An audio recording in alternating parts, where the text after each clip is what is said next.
So the Wedding Banquet being shown at BFI Flare 2025, directed by Andrew Ahn, starring Bowen Yang, Lily Gladstone and Kelly Marie Tran.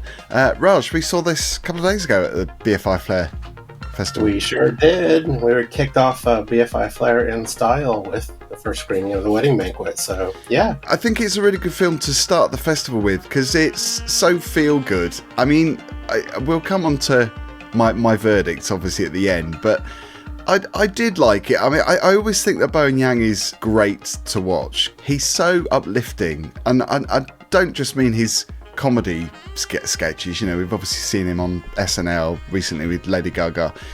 That is great. I think what he does, I think with his comedic timing is perfect. But yeah, as an actor, I quite like to see the sensitive side as well as the funny side, and I think we got both in this.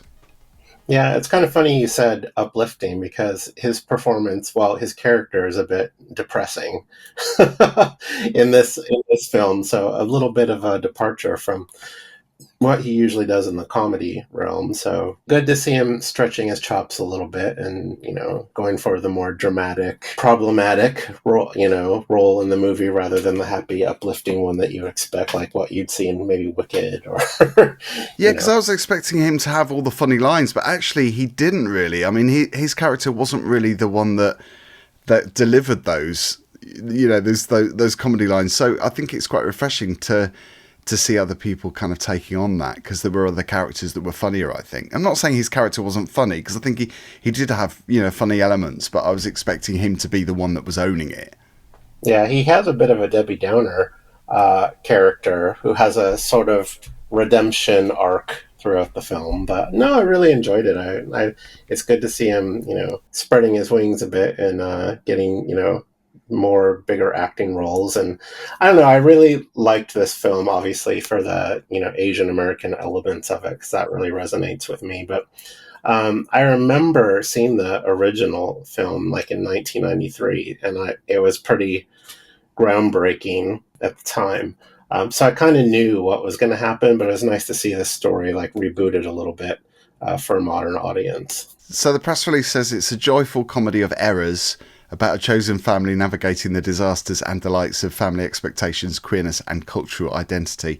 So it's Angela and her partner Lee. They've been unlucky with their IVF treatments. They can't afford to pay for another round. Their friend Min, who's the closeted person from the multinational corporate empire, has plenty of family money, but a soon-to-expire student visa. So there's a lot going on. There's a lot of threads in the story. It's quite an interesting story. There's a lot of tragedy as well as funny moments, which, you know, comes back to what you're saying about Bowen Yang's character. Yeah, and can we just give a big shout out for Han Ji-chan, who plays Min. He got all the funny lines, really, and he was really the heart of the movie all the way through. I've never really seen him in anything before, and he gave me all the uplifting moments that I wanted to hear and the funny lines that we would expect maybe Bowen Yang to deliver. But he was great. He hasn't really been in much, but movie-wise, but yeah, I thought he was really good. So I immediately followed him on Instagram afterwards. I was expecting a riot of comedy. I mean, the first 10 minutes, I thought, okay, this isn't quite what I was expecting. I was expecting it to be a bit more slapstick. I'm kind of glad it wasn't, because I think, you know, the sensitivity of the story itself, because there's a lot of trauma and tragedy, and yeah, not too much, but I think it was quite well handled, the fact, you know, the balance of comedy and drama. But yeah, I think the first 10 minutes were quite gentle. Yeah, oh, absolutely. And I loved Lily Gladstone in this. I actually didn't realize it was even her until about halfway through the movie. I'm like, that's Lily Gladstone, isn't it? It is, it must be. And so I made sure to watch the credits at the end just to double check. I don't know why I didn't know that before going into it, but it's really nice to see her in kind of the smaller independent role, you know, after she's had so much success with Killers of the Flower Moon. But it's really nice to see her. Her role is amazing as well. I liked the tender moments, actually. I love the scene where Min's wealthy grandmother and Angela's glamour-obsessed mother sit down and they have that buffet, because obviously it's post-wedding. I thought that was great. They have a giggle about the chaos that's just happened in the wedding. The whole film is a nice little giggle at times. So, and kind of surprisingly, the biggest redemption or story arc for me was the grandmother. Her storyline doesn't pick up till about halfway through the movie. But it's them kind of adjusting to what they think, grandmother might be offended by in their modern lifestyle. It really is the crux of the film, really. And I just loved the whole redemption of it at the end. It was really feel good. I shed a I little know, I tear. could hear you. Yeah, I could hear you sniffing a couple of times, and I was thinking, am I cold-hearted because I'm not crying? But it wasn't because I wasn't touched by it. I just didn't feel that emotional pull so much, probably. But yeah, I think stylistically, it did feel like films maybe that I've seen before. I don't think that's a bad thing, because I don't think this is a film that's going to be like an art house film or something edgy. I think it ultimately is a feel-good movie, which, you stick on if, to help you through what's going on at the moment. I think it's probably a good time. Yeah, absolutely feel good. A must see if you're attending BFI Flare or you're looking for sort of the best of fest after the festival. So, yeah. I thought the performances were good. I thought the story was cute. I haven't seen the original, so can't compare it. But I would imagine it's probably, I don't know, I guess it's more a modern interpretation. But then I suppose, like you said, the 90s movie was quite groundbreaking at the time. So maybe they're both, I mean, you could probably tell me because you've seen both. How does it compare?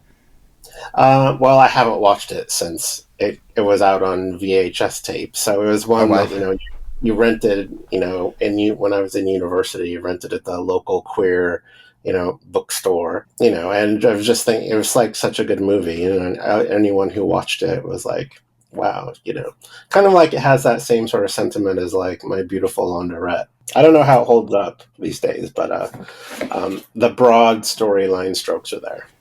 Now, you told me what your star rating was on the escalator going down onto the London Underground, after the film showed. So I was quite like, wow. Are you Well, sticking with that? yeah, like I was just curious what you were going to rate it, so that's why I told you. But I'm giving this a 4-star, Oh, definitely. okay. So you've downgraded since you since you told Well, me. yeah, maybe it was, I got caught up in the moment, right after the movie, and I was like 5 stars, 5 stars all the way. But yeah, it's a 4-star movie. Yeah. I'm giving it a 3. I did enjoy it. I thought it was good. And I thought, like I say, it was a nice way to start the festival, because I don't think there are that many comedies actually in this year's programme. Might be wrong. Yeah, But I mean we're just getting started too. We're only like I think 3 films in so far, yeah. so yeah, we gotta get caught up on our screenings. Let's I go. know, yeah, we got work to do. So check out the playlist on the screen now for BFI Flare 2025. And I'll see you soon, Raj. Don't forget to subscribe.